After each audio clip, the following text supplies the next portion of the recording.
അപ്പോൾ ഗൈസ്, കുറേ പേരായി ചോദിക്കുന്നു എങ്ങനെയാണ് ഈ മുടി ഇങ്ങനെ മുകളിലോട്ട് ഇങ്ങനെ ഫുള്ള് വെക്കുന്നത്. കുറേ ക്വസ്റ്റ്യൻസ് ഞാൻ കേട്ടിട്ടുണ്ട്. അപ്പം അതിനുള്ള ഒരു പ്രതിവിധി, അതിനുള്ള ഒരു ഉത്തരം ഇതാണ്.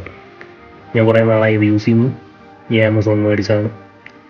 അഫോർഡബിൾ റേറ്റ് ആണ്. അപ്പോൾ ഹെയർ നല്ല പോലെ വൃത്തിക്ക് സ്റ്റൈൽ ചെയ്ത് മെയിൻറ്റെയിൻ ചെയ്ത് കൊണ്ടു നടക്കാനായിട്ട് നിങ്ങൾ ഇതൊന്ന് ട്രൈ ചെയ്ത് നോക്കുക. ആമസോണിൽ അവൈലബിൾ ആണ്. ലിങ്ക് ഞാൻ താഴെ കൊടുക്കുന്നുണ്ട്. അതിന് മുന്നേ എന്നെ ഫോളോ ചെയ്തിട്ട് ലിങ്ക് എന്ന് കമൻറ്റ് ചെയ്ത് കഴിഞ്ഞാൽ ഞാൻ ലിങ്ക് നിങ്ങൾക്ക് DM ചെയ്യുന്നതായിരിക്കും. അപ്പോൾ ഓക്കെ, ബൈ.